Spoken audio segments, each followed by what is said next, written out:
अस्सलाम वालेकुम। मैं मलिक रियाज़ हूँ। आप यूट्यूब चैनल देख रहे हैं। हजूर नबी मुकरम सल्लल्लाहु अलैहि वसल्लम तशरीफ़ फरमा हैं और काह बिन हजरा आए और वो कहने लगे, या रसूलल्लाह सल्लल्लाहु अलैहि वसल्लम, आपका चांद सा चमकता हुआ खूबसूरत चेहरा आज थोड़ा मुरझाया हुआ लग रहा है, क्या वजह है? तो हजूर नबी मुकरम सल्लल्लाहु अलैहि वसल्लम ने कहा कि 3 दिन हो गए हैं हमारे पेट में खुराक का एक ज़रा, एक लुकमा नहीं, एक ज़रा, जो आपने अल्फाज अरबी के इस्तेमाल किए उसमें आता है एक ज़रा भी पेट में नहीं गया। ये हजूर नबी मुकरम सल्लल्लाहु अलैहि वसल्लम की फ़क्र की एक हालत है, एक दास्तान है, एक लंबी दास्तान है। ये सिर्फ आपके लिए नहीं है, ये आपके ख़ानदान के लिए भी है, आपकी औलाद और आपके करीब रहने वाले लोगों के साथ भी ऐसा ही है कि हज़रत फ़ातिमा तो ज़हरा के घर के अंदर जब काफ़ी दिन फाका रहा तो एक दिन हज़रत अली करमुल्लाह वजहुल करीम ने कहा कि जाओ और हजूर नबी मुकरम सल्लल्लाहु अलैहि वसल्लम की बारगाह में जाओ और जाकर कुछ लेके आओ, क्योंकि इतना दिन हो गए। ज़री बात है, बंदा खुद का फाका तो बर्दाश्त कर लेता है, औलाद का फाका कैसे बर्दाश्त करेगा? और वो भी हसन और हुसैन जैसे शहजादे हों तो उनका फाका कोई कैसे बर्दाश्त करेगा? नहीं कर सकता। तो जब वो आए, हज़रत फ़ातिमा तो ज़हरा ने दरवाज़े को दस्तक दी ना, तो हुज़ूर नबी मुकरम सल्लल्लाहु अलैहि वसल्लम दस्तक से ही पहचान जाते थे कि ये हज़रत फ़ातिमा तो ज़हरा की दस्तक है। तो कहने लगी, ये इस टाइम पर कैसे आ गए? मतलब उनका आने का टाइम तो होता था। जब भी हुज़ूर नबी मुकरम सल्लल्लाहु अलैहि वसल्लम के घर में आप तशरीफ़ लाती तो हुज़ूर ख़ुद दरवाज़े तक चल के जाते, दरवाज़ा खोलते, आपके हाथ मुबारक को पकड़ते, उसको बोसा देते और ख़ुद पकड़ के हाथ को पकड़ के लेके आते, पहले उनको बैठाते, हज़रत फ़ातिमा तो ज़हरा को बैठाते।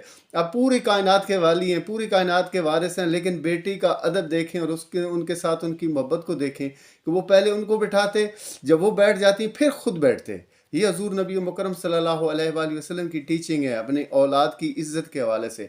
एक मौके पर आपने इरशाद फरमाया था कि अपनी औलाद को इज़्ज़त दो, उसका इकराम करो। तो ये इकराम करके सिखाया, और ये जो है ना उस वक़्त उस दौर में अपनी बेटी के साथ, औलाद के साथ और ख़ास तौर पर अपनी बेटी के साथ इस तरह का रवैया लेके आना सिर्फ हजूर नबी मुकरम सल्लल्लाहु अलैहि वसल्लम ही कर सकते थे।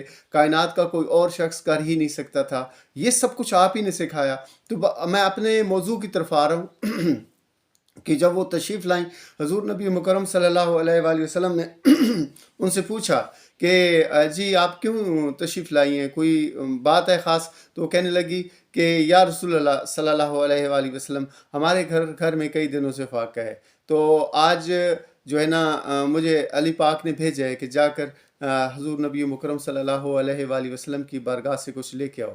तो हजूर नबी मुकरम सल्लल्लाहु अलैहि वसल्लम ने जब आपके चेहरा मुबारक को देखा ना, तो आपने एक इम्तिहान से तो आप गुजर ही रही थी ना, एक इम्तिहान से तो अल्लाह ने आपको पास कर ही दिया था, एक और इम्तिहान के अंदर डाल दिया और कायनात को बता दिया, इस उम्मत के गरीबों को बता दिया कि हम आपके साथ हैं, हर लम्हा हर खड़ी हम आपके साथ हैं। तो हुजूर ने फरमाया कि मैं क्या आपको जो है ना ये 5 बकरियां हैं मुझे किसी ने हदिया में दी हैं, ये 5 हदिया कर दूं 5 बकरियां, या आपको 5 दुआएं सिखा दूं? तो आपने फरमाया कि आप ऐसा कीजिए, मुझे 5 दुआएं सिखा दीजिए, ये 5 बकरियां जो है ना ये आप रख लीजिए, ये किसी और गरीब को आप जो है ना आगे तोहफे में दे दीजिएगा। तो ये आपके ऊपर एक इम्तिहान के बाद एक और इम्तिहान। जब आप वो 5 दुआएं हुजूर ने सिखाई, उनको सिखाने के बाद जब वापस घर में गई ना, तो मौला कायनात ने पूछा कि जी आप कुछ लेके आई हैं? तो कहने लगी, जी बिल्कुल मैं ज़रूर लेके आई हूँ, लेकिन मैं दुनिया लेने के लिए गई थी,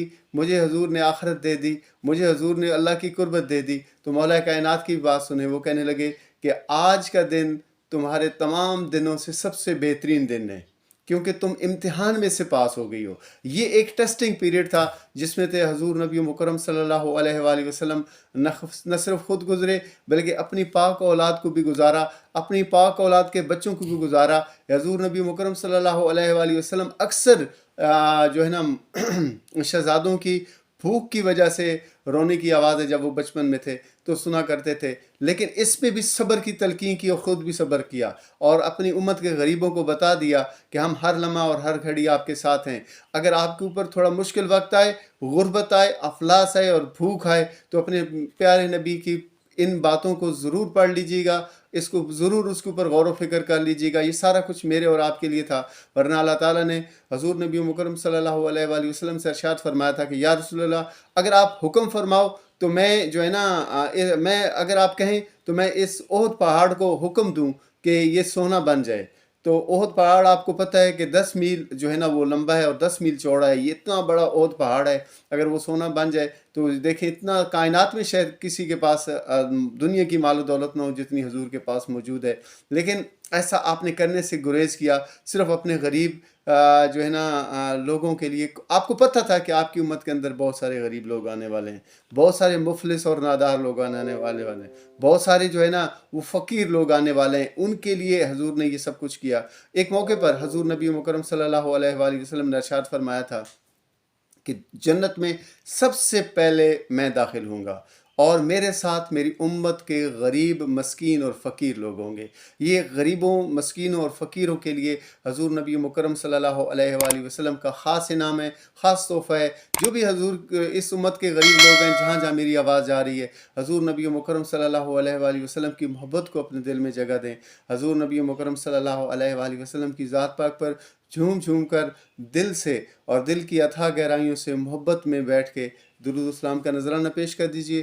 اور مجھ ناچیز کو اپنی دعا میں ضرور یاد رکھیے گا. اللہ حافظ.